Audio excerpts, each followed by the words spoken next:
High atop the Appalachian Mountains, in a habitat uninviting to most, there lives a solitary creature who has survived this harsh environment for thousands of years. So elusive is this mammal that you probably have never encountered one, and in your lifetime, probably never will. While you may find it difficult to be sympathetic toward an animal who by its very name solicits little sympathy, something seemingly irreversible is occurring in this rugged terrain that sustains this vulnerable life form. And so for now, the future of the Allegheny Woodrat in Pennsylvania remains on the rocks.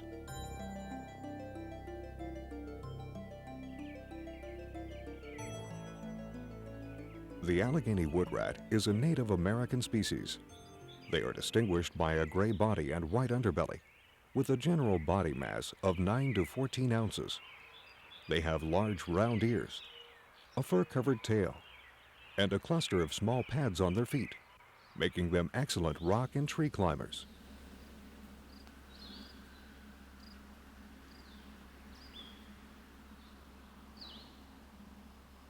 Aside from general physical characteristics, they should never be confused with the Norway rat, an introduced aggressive rodent found near human habitations, waterways, and garbage piles.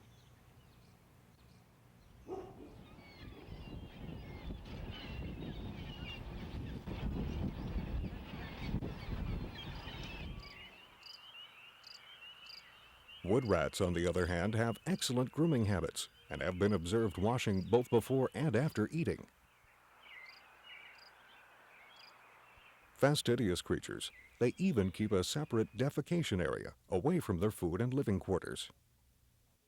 You can tell how wood rats get another common name, the pack rat, from seeing all the fun things that they've collected. There's somebody's contact case. I hope they're not missing that. One of their more interesting traits is an affinity for collecting and storing an unusual variety of debris: paper, feathers, bones, shiny metal objects, even a snakeskin and a contact lens case are treasures to this fascinating creature. These objects are carefully packed into crevices, along with a bounty of food supplies, a practice which earned the nickname pack rat.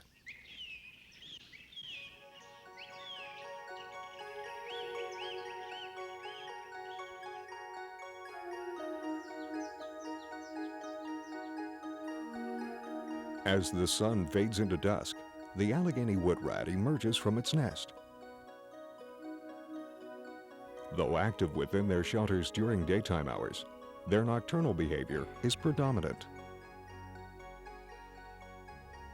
Their temperament is quite docile, and when given time and patience, are adaptable to non-aggressive human observation.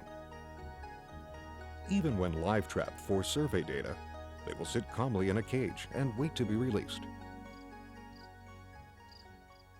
Surprisingly, one of the few things woodrats show little tolerance for are other woodrats. Although their territories are well defined, they have been known to steal from each other's nest while out in search of food at night. The only time two adults willingly encounter each other is during mating, which appears to occur infrequently. Females give birth to a litter of 2 to 5 offspring, nurturing their young through maturity. And like most mothers, they're very tolerant of playful juvenile behavior. However, with the onset of maturity, playful behavior becomes more aggressive as nature signals the need to separate. This parting is essential to the survival of the mother and the offspring. Dr. John Hall, who has been actively researching woodrat behavior since the early 60s, explains. We had caught this female in West Virginia. We didn't know she was pregnant. And she gave birth in mid-April. And by April, May, June, end of June, they were essentially ready to leave. So that we're talking 1, 2, maybe 3 months. This female had 3 young, 2 males and a female. And as they grew, then they started eating food, I think at around 2 months. And then one of the males was larger than the other. He became the dominant figure. And I had two cages. I had a sort of an escape cage so they could escape. And he drove the two siblings out, away from the mother, and over into this other cage.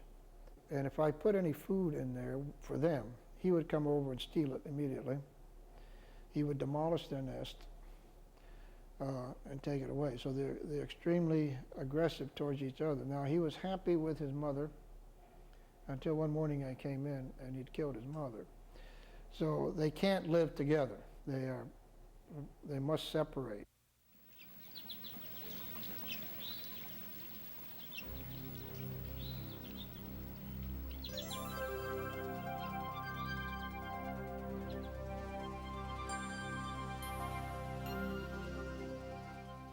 The Allegheny woodrat is found in mountainous regions of Pennsylvania, making its home in rocky cliffs and outcrops, talus slopes, abandoned mines and quarry walls, or in sandstone and limestone caves. Their penchant for deep crevices and underground labyrinths offers them protection from predators and adds to the mystique of these elusive, timid creatures.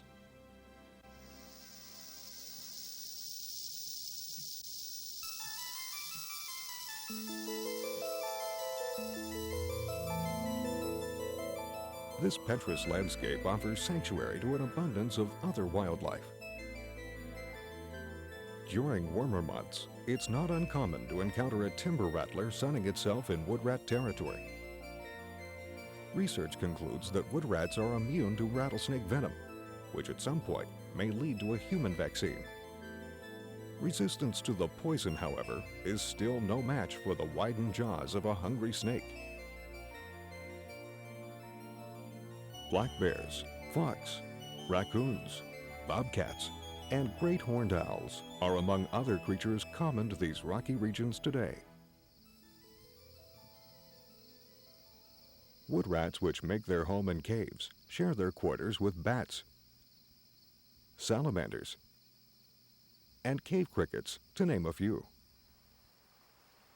Some caves contain streams and lakes, which sustain lower aquatic life forms, such as amphipods, isopods, and planaria. The absence of sunlight in caves renders them void of plant life, so these organisms are dependent on food carried in by animals like the woodrat.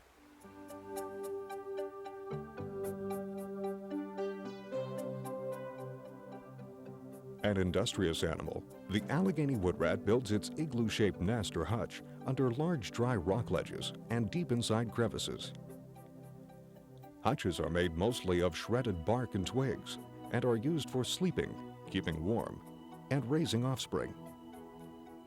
Woodrats also recycle these nests by tearing them apart and reusing the materials to build new ones. We have a nice fresh food cache here. Food supplies consist of regional vegetation and are neatly packed away in caches close to the hutch. Jim Kennedy, who conducts woodrat surveys for the Pennsylvania Game Commission, describes the contents of a food cache. We'll see other kinds of vegetation, and I've pulled up a couple of samples of things from some of the food caches right over here. We have some ferns here, and you can see how they're dried out and all bundled up. All the stems are folded, all nice and compact, and we'll see these stuffed back in little crevices sometimes even. We have some other kinds of things, like the striped maple that's common up here, chewed off, dried out.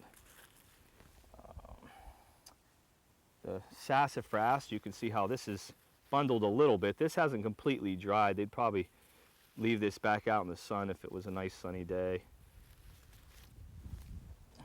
We have the black birch that's also very common in this kind of rocky habitat.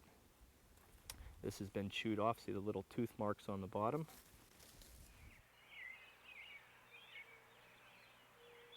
Depending on the season or location, the Allegheny woodrat will pack away a variety of food items, including wild grapes, herbaceous plants, seeds, acorns, and ferns. They will use the warmer months to endlessly gather, cure, and store food to make it through the winter. Now you see all these dead leaves around the hutches. Obviously Dried they're not leaves that have no dead nutritional leaves value because are they're carefully placed around the perimeter of the wood rat's hutch. Biologists believe they do this to detect the sound of a thief or predator entering their territory, sort of a primitive alarm system.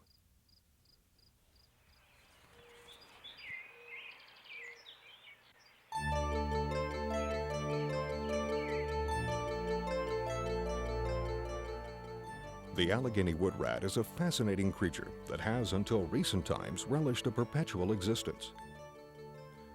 Historically, this species ranged from the Tennessee River northward to southeastern New York State. Today, it is extirpated from New York and listed as threatened or endangered in Pennsylvania, Maryland, New Jersey, Indiana, and Ohio. Populations in other states within the historic range appear to be stable, but insufficient funding for detailed studies of the species, with the exception of independent research, provides inconclusive data on the woodrat's status. Here in Pennsylvania, the Allegheny woodrat was abundant throughout the Appalachian Mountains prior to the 1960s. Mammal surveys under the Pittman-Robertson Project record sightings of them as far back as 1942, referring to them as cliff rats. Since then, a dramatic decline, particularly in eastern portions of the state, has signaled a peril in the offing. When I was doing some of the early bat surveys in the 60s on my own, the rats were very abundant.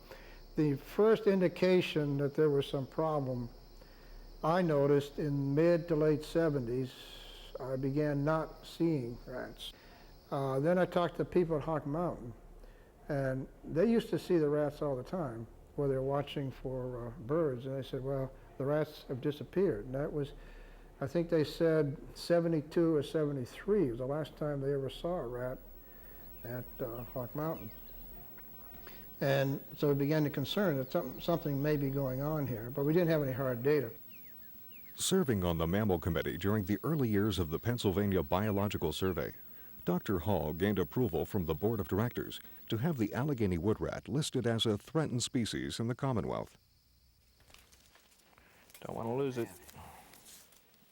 In an effort to provide evidence supporting this status, the Pennsylvania Wild Resource Conservation Fund underwrote a survey of some 90 sites across the Commonwealth.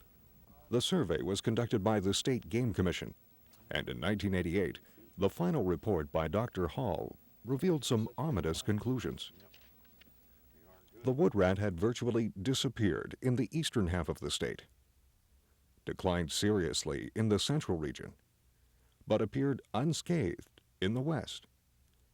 Today, however, the decline is more widespread, and existing colonies are showing little sign of expansion.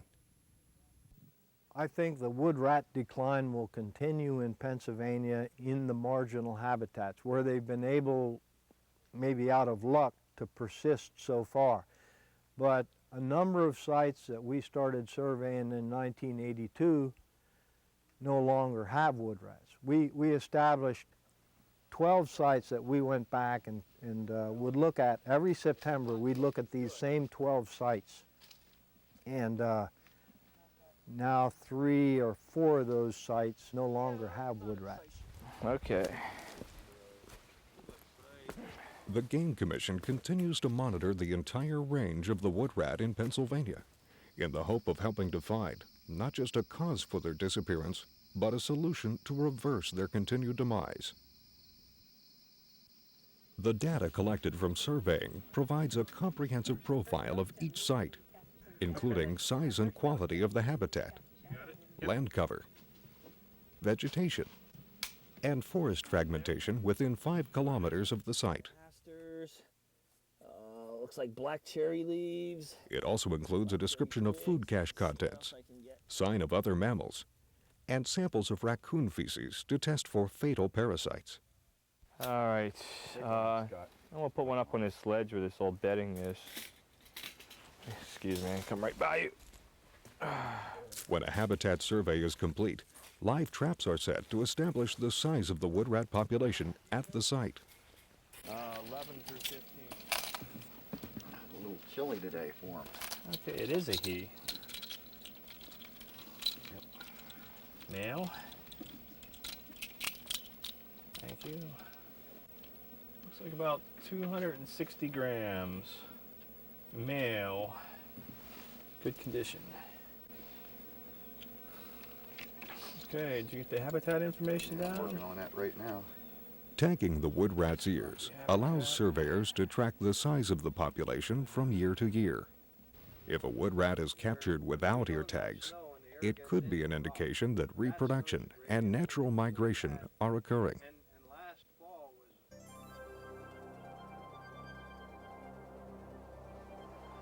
Where we are, sitting right now in Stony Valley, Pennsylvania, just north of the capital, is a very large colony of wood rats probably because there's so much habitat. From Stony Mountain all the way east until what they call, till the Gold Mine Road, actually it stretches east as far as Interstate 81 coming down from New York. And that's a good 25-mile stretch of intermittent rock habitat. And what makes it particularly good for wood rats is this rock habitat is over a mile in the mountain away from your nearest farmland or developed lands.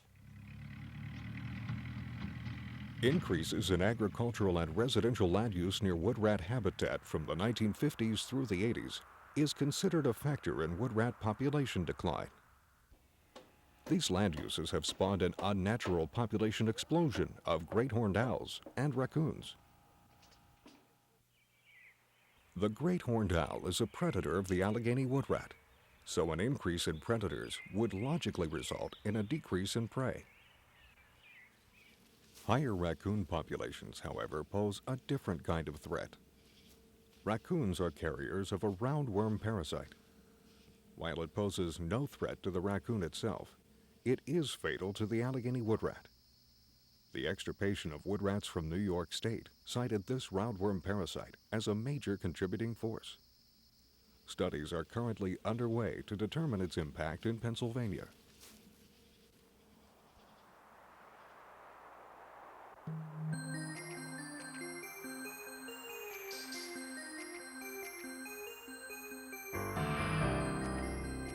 Man's introduction of the gypsy moth, resulting in massive defoliation of forest vegetation, also coincided with the loss of wood rats in the Commonwealth.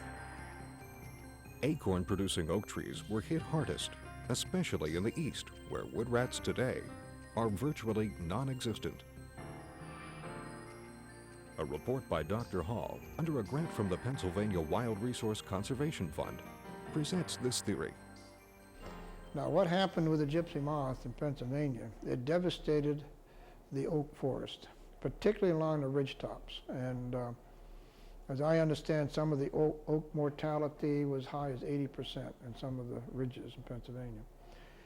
And even if the oak trees are not killed, if it's defoliated once, it will not produce acorns for 2 or 3 years because of the stress. So my idea was that the gypsy moth robbed the wood rat of their winter food, the acorns. And they didn't have enough acorns to get through the winter. And this is particularly true at the ridge tops because that's where the effect of the gypsy moth is the worst, is on the ridge tops. And that's where the poor soil is, and the oaks are more stressed at these areas, and that's where the rats are. We had some collaborating evidence for that because the sites where they did remain had a supplemental food. While oak tree numbers were thrown into sharp decline from the effects of the gypsy moth, cooler and wetter conditions were producing more coniferous trees like white pine and hemlock.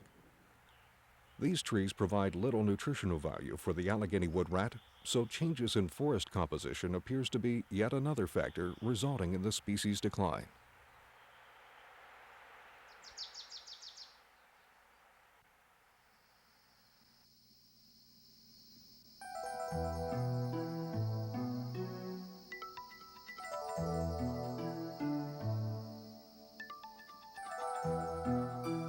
Numerous studies, not just in Pennsylvania, but in most states within the woodrat's historic range, indicate many theories for their disappearance.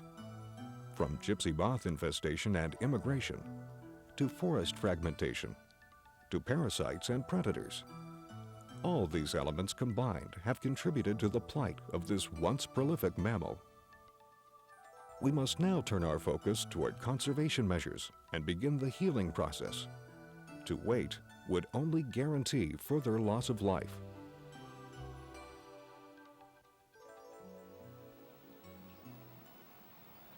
Here at the Baltimore Zoo, they're learning what's needed to maintain a stable population of Allegheny woodrats. Well, we've bred animals, which was one of our goals that we set out to do. What we'd like to do ideally is to sort of come up with a management plan for if your zoo wanted to hold woodrats, you could do A, B, and C, and D. And this is what you needed to do as far as caging, as far as housing, as far as lighting, as far as breeding, as far as diet, and sort of iron out all those parameters so that if at a later date you wanted to have woodrats or you wanted to breed woodrats, we could share that information with other institutions. We don't know all the answers yet, and we're getting better at that as the years go on, and that's certainly something we're going to continue with. But basically, that what we sort of set out to do, we're achieving those goals one by one.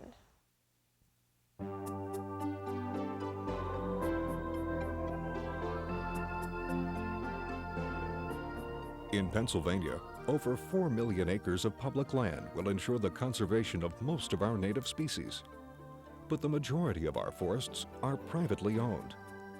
For the woodrat and other endangered and threatened species, survival could depend on future land agreements with private owners or further acquisition of public lands.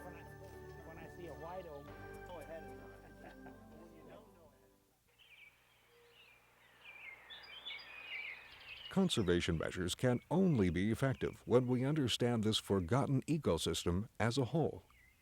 Ultimately, as humans continue to impact these rocky outcrops and underground caverns, they will also continue to impact the wildlife that is dependent on it for survival. With changes occurring at the federal level, it becomes critical for Pennsylvania to maintain a strong scientific database on our native wildlife. We, as citizens, have to have this information to make a good, sound, scientific decision. So it's important at this point in time that the studies continue, because then we, as a state, can manage the populations of these woodrats if they aren't listed on the national level. The Pennsylvania Wild Resource Conservation Fund is interested in the Allegheny woodrat for the simple reason that it depicts the ecosystem habitat losses that we've been suffering in the Commonwealth for the last three centuries.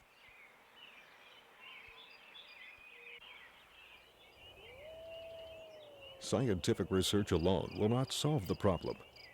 While the woodrat's future remains on the rocks, there are many that will watch this program and say, well, it's only a rat. But consider this. Each time a species vanishes, we lose a valuable component of our Commonwealth's wild diversity. If we don't assume a moral responsibility, life in the natural world as we know it today will perish.